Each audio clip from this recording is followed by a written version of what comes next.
नमस्कार दोस्तों, स्वागत है आप सभी का आज के इस नए प्रैक्टिस सेट में, जो कि बिहार दरोगा मेंस एग्जाम को लेकर के है। आज हम लोग प्रैक्टिस सेट 63 को लगाएंगे, जिसमें कि टोटल 50 प्रश्न है। ये सभी प्रश्न को आप पहले खुद से लगाइए, देन वीडियो के लास्ट में कमेंट करके जरूर बताइए कि आप कितने प्रश्न को सही कर पा रहे हैं। इससे पहले अगर आपने अब तक उन सभी प्रैक्टिस सेट को नहीं लगाया तो आप उनको जरूर लगा लीजिए। लिंक डिस्क्रिप्शन, राइट बटन दोनों जगह पे मिल जाएगा, तो आप सभी उन सभी प्रैक्टिस सेट को जरूर से लगा लीजिएगा।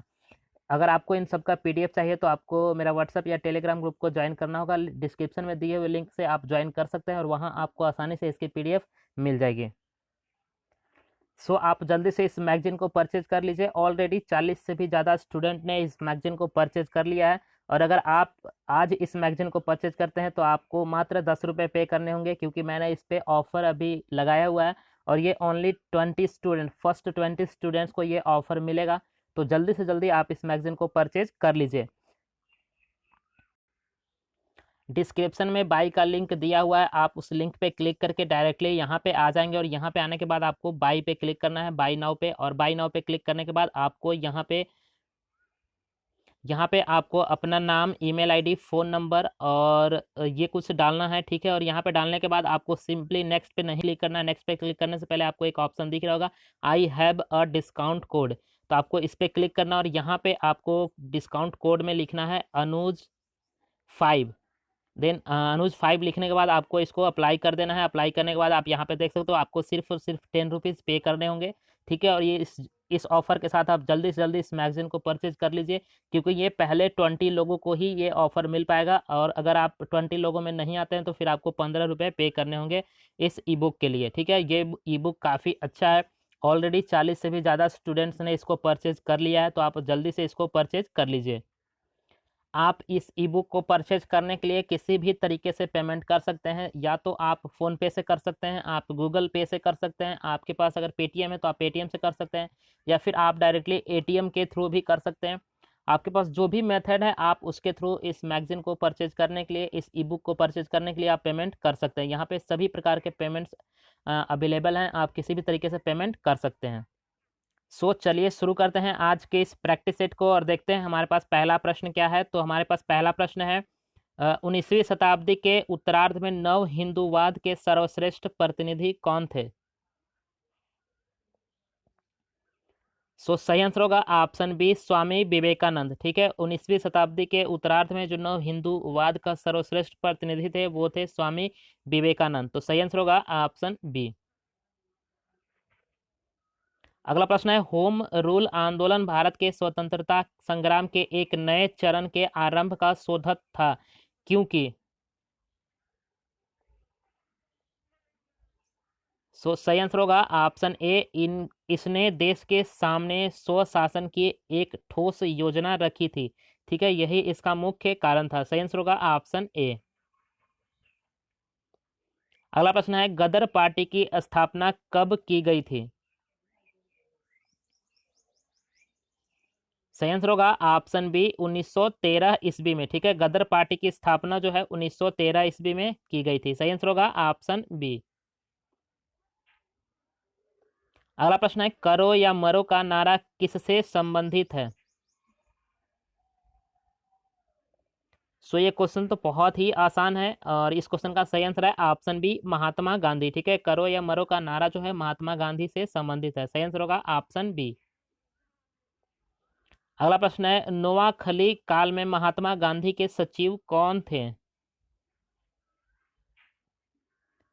सही आंसर है ऑप्शन सी, प्यारे लाल, ठीक है। नोआखली काल में महात्मा गांधी के सचिव कौन थे, प्यारे लाल। सही आंसर होगा ऑप्शन सी। अगला प्रश्न है, जयप्रकाश नारायण को राष्ट्रीय स्तर के नेता की पहचान किस संदर्भ में मिली थी। सही आंसर है ऑप्शन ए, भारत छोड़ो आंदोलन, ठीक है। इसी के दौरान जयप्रकाश नारायण को राष्ट्रीय स्तर का एक नेता के तौर पे पहचान मिल गई थी। सही आंसर होगा ऑप्शन ए। अगला प्रश्न है, स्वतंत्र भारत का अंतिम गवर्नर जनरल कौन था। सही आंसर है ऑप्शन बी, सी राजगोपालाचारी, ठीक है। स्वतंत्र भारत का अंतिम गवर्नर जनरल कौन थे, सी राजगोपालाचारी थे। सही आंसर होगा ऑप्शन बी। अगला प्रश्न है, सविनय अवज्ञा आंदोलन की असफलता के बाद गांधी जी ने महत्व दिया। सही आंसर है ऑप्शन ए रचनात्मक कार्यक्रमों को। ठीक है, सविनय अवज्ञा जब असफल हो गया था तो उसके बाद महात्मा गांधी ने सबसे ज्यादा जो महत्व जोर दिया वो था रचनात्मक कार्यक्रम पे। ठीक है, सही आंसर होगा ऑप्शन ए। अगला प्रश्न है, 1923 से 1928 के काल में भारतीय राजनीति में क्रांतिकारी गतिविधियों की पुनरावृत्ति का कारण क्या था। सही आंसर है ऑप्शन बी गांधी जी द्वारा असहयोग आंदोलन का स्थगन करना। ठीक है, गांधी जी ने असहयोग आंदोलन को बीच में ही रोक दिया था, यही मेन कारण है क्रांतिकारी गतिविधियों को आगे की तरफ आना। ठीक है, सही आंसर होगा ऑप्शन बी। अगला प्रश्न है, 1857 का विद्रोह मुख्यतः किन कारण से असफल रहा था। सही आंसर होगा ऑप्शन बी किसी सामान्य योजना और केंद्रीय संगठन की कमी की वजह से। ठीक है, ये तो केंद्रीय संगठन का कोई वो उस टाइम पे था नहीं, और उसके बाद उसका कोई सामान्य योजना नहीं बनाया गया था। ठीक है, तो सही आंसर होगा ऑप्शन बी, इसी की वजह से 1857 की क्रांति जो था वो असफल हो गया था। अगला प्रश्न है, निम्नलिखित में से किस सत्याग्रह आंदोलन में गांधी जी ने प्रत्यक्ष रूप से भाग नहीं लिया था। सही आंसर होगा ऑप्शन ए राजकोट सत्याग्रह। ठीक है, राजकोट सत्याग्रह में गांधी जी ने प्रत्यक्ष रूप से भाग नहीं लिया था, लेकिन अप्रत्यक्ष रूप से काफी मदद करी थी। सही आंसर होगा ऑप्शन ए। अगला प्रश्न है, बारदोली सत्याग्रह का नेतृत्व किसने किया था। सो ये प्रश्न भी बहुत ही इंपॉर्टेंट है और बहुत आसान भी है। तो बारदोली सत्याग्रह का नेतृत्व जो है सरदार वल्लभ भाई पटेल के द्वारा किया गया था। सही आंसर होगा ऑप्शन बी। अगला प्रश्न है, भारत छोड़ो प्रस्ताव पारित होने के बाद गांधी जी को कैद किया गया था। सही आंसर है ऑप्शन डी आगा खान पैलेस में। ठीक है, आगा खान पैलेस में ही इनको जो है कैद कर लिया गया था। सही आंसर होगा ऑप्शन डी। अगला प्रश्न है, द्वितीय यहाँ पे सॉरी ए है, द्वितीय गोलमेज सम्मेलन की किस प्रश्न पर असफल रहा था।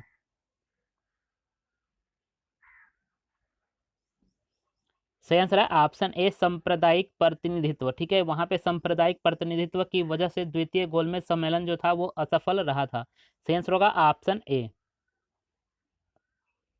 अगला प्रश्न है, रॉलेट एक्ट का भारतीय राष्ट्रीय कांग्रेस ने विरोध किया क्योंकि इसका लक्ष्य था। सही आंसर है ऑप्शन ए वैदिकत्व स्वतंत्रता को समाप्त करना। व्यक्तिगत स्वतंत्रता को जो समाप्त करने का लक्ष्य था, इसी की वजह से रॉलेट एक्ट की भारतीयों ने जमकर विरोध किया था। सही आंसर होगा ऑप्शन ए। अगला प्रश्न है, स्वामी विवेकानंद ने रामकृष्ण मिशन की स्थापना किस वर्ष की थी। सही आंसर होगा ऑप्शन डी 1896। ठीक है, 1896 ईस्वी में रामकृष्ण मिशन की स्थापना की गई थी स्वामी विवेकानंद के द्वारा। ठीक है, तो ये प्रश्न बहुत इंपॉर्टेंट है, आपको जरूर इसको ध्यान में रखना है। ठीक है, अगला प्रश्न है, 1938 में भारतीय राष्ट्रीय कांग्रेस के अध्यक्ष निर्वाचित हुए थे। सही आंसर है ऑप्शन बी सुभाष चंद्र बोस। ठीक है, उस टाइम पे इलेक्शन हुआ था और इलेक्शन में चुनकर आए थे सुभाष चंद्र बोस। ठीक है, तो सही आंसर होगा ऑप्शन बी। अगला प्रश्न है, सेल्सियस स्केल पर मानव शरीर का सामान्य तापमान होता है।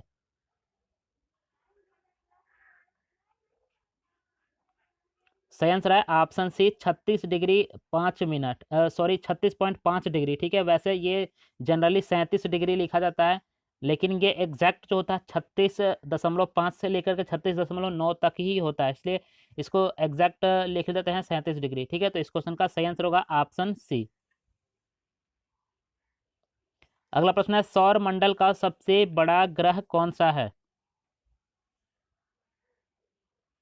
सही आंसर है ऑप्शन सी बृहस्पति ग्रह। ठीक है, बृहस्पति ग्रह जो था है सौरमंडल का सबसे बड़ा ग्रह है। सही आंसर होगा ऑप्शन सी। अगला प्रश्न है, हवा में जिस गैस की मात्रा सबसे अधिक है वह गैस है। सही आंसर है ऑप्शन डी नाइट्रोजन। ठीक है, ऑक्सीजन में सॉरी जो हमारे पास वायु है, इसमें सबसे अधिक जो परसेंटेज है वो है नाइट्रोजन का। सही आंसर होगा ऑप्शन डी। अगला प्रश्न है, स्त्रियों की तुलना में पुरुष अधिक वर्णधता से पीड़ित हो सकते हैं क्योंकि।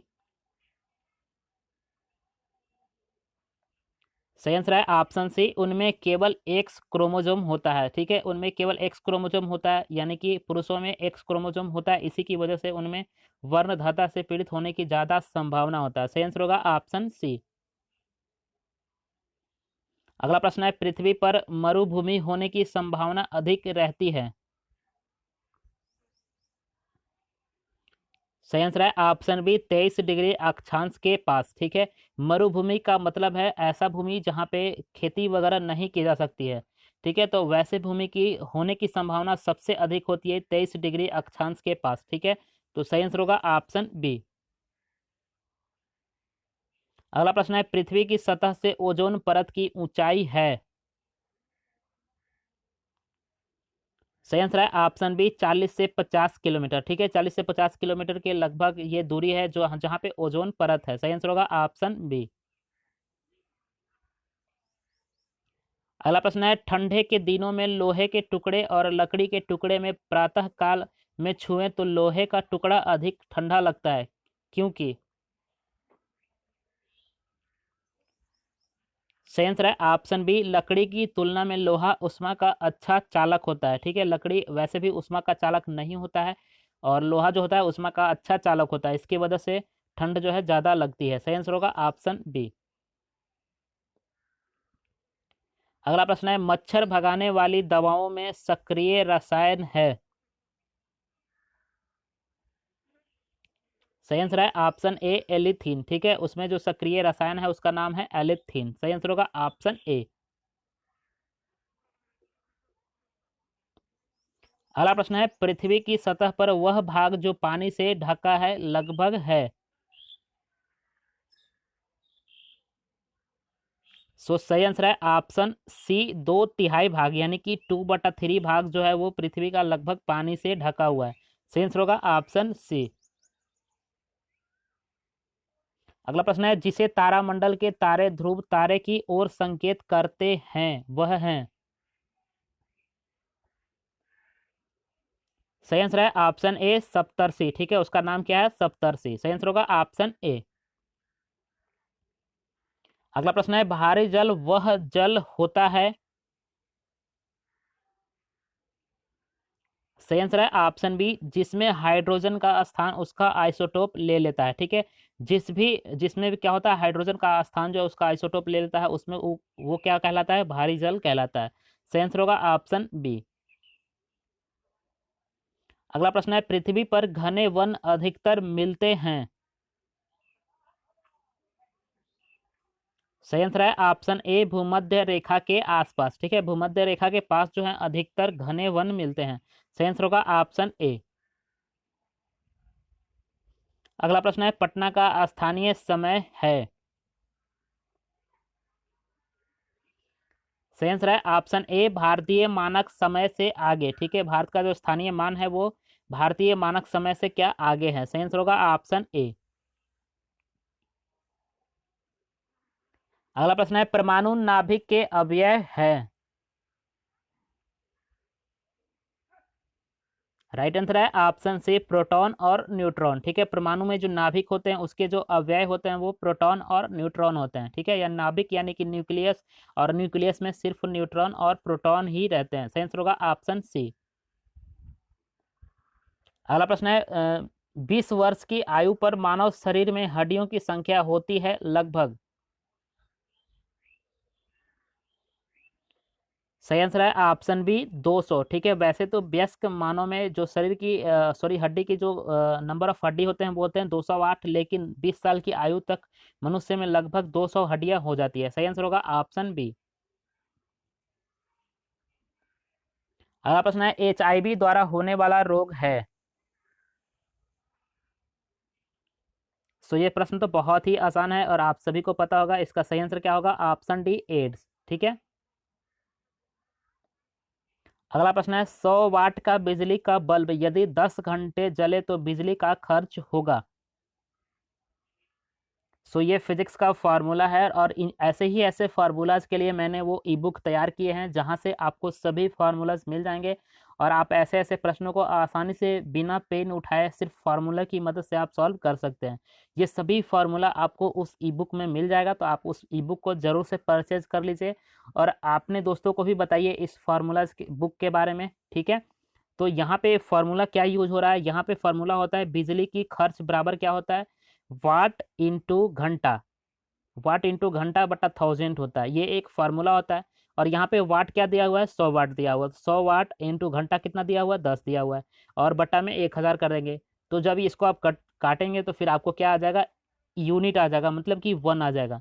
तो इस क्वेश्चन का सही आंसर होगा ऑप्शन ए, 1 इकाई, ठीक है। इस क्वेश्चन का सही आंसर क्या होगा, 1 इकाई। तो ये फार्मूला जो आपको थोड़ा सा याद होना चाहिए, और इसके लिए ही वो ई बुक तैयार किया गया है कि आप सभी फार्मूला को आसानी से याद कर सकते हैं।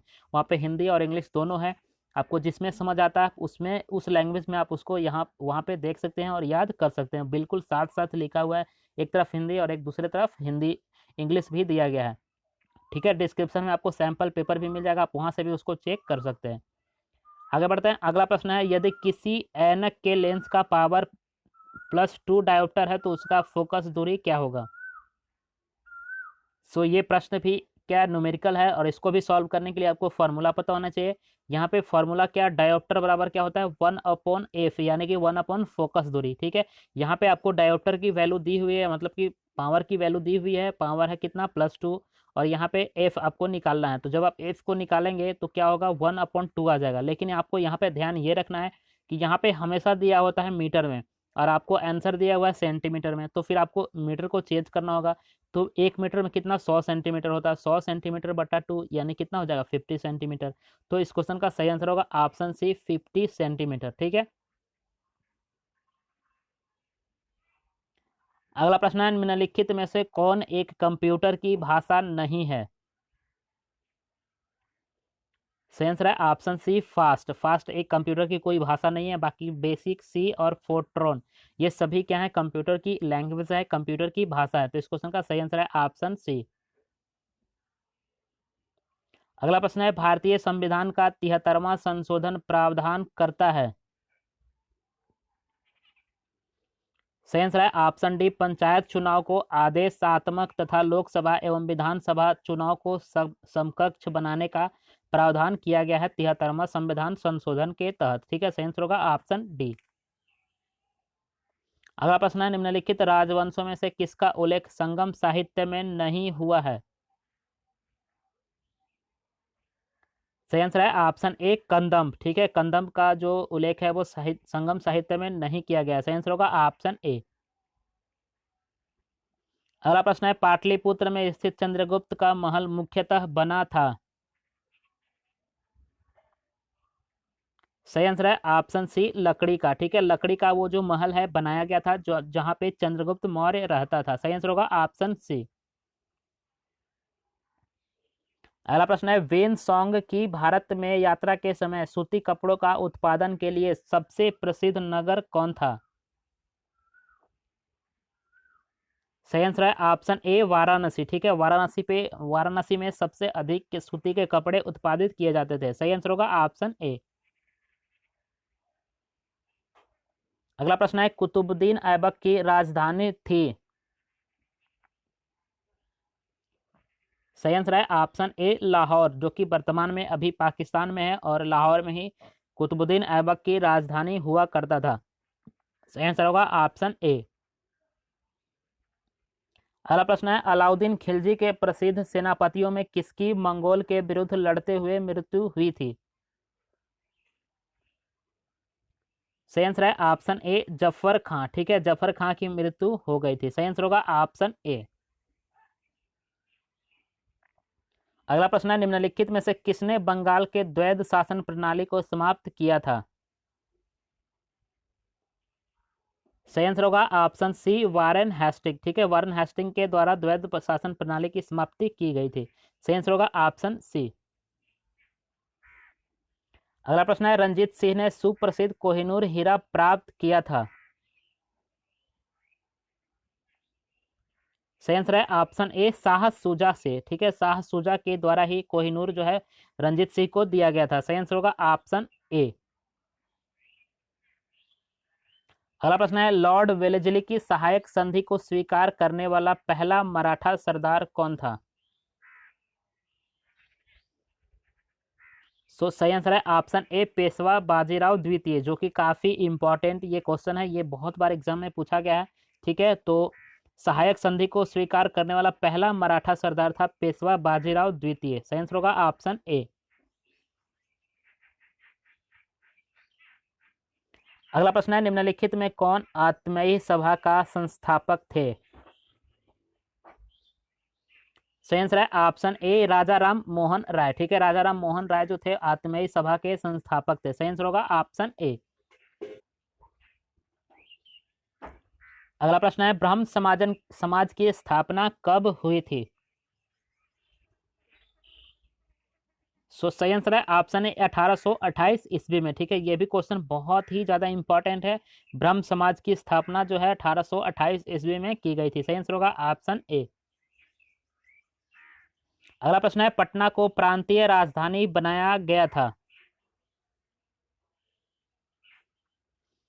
सही आंसर है ऑप्शन ए शेर शाह ने, ठीक है, शेर शाह के द्वारा ही पटना को प्रांतीय राजधानी बनाया गया था। सही आंसर होगा ऑप्शन ए। अगला प्रश्न है 17वीं शताब्दी में बिहार में सोने की खानें कहाँ स्थित थी?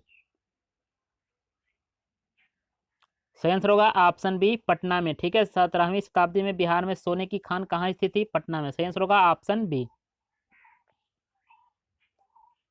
अगला प्रश्न है किस वर्ष उड़ीसा बिहार से पृथक हुआ था? ये प्रश्न बहुत ही इंपॉर्टेंट और बहुत ही आसान है, आप सभी को पता होगा 1936 ईस्वी में बिहार जो है उड़ीसा जो है वो बिहार से अलग हुआ था। सही आंसर होगा ऑप्शन सी। मैं आशा करता हूं कि आज का ये प्रैक्टिस सेट आपको काफ़ी पसंद आया होगा। अगर पसंद आया तो प्लीज़ आप इस मॉक टेस्ट को लाइक कर दीजिएगा और अपने दोस्तों को जरूर शेयर कर दीजिएगा।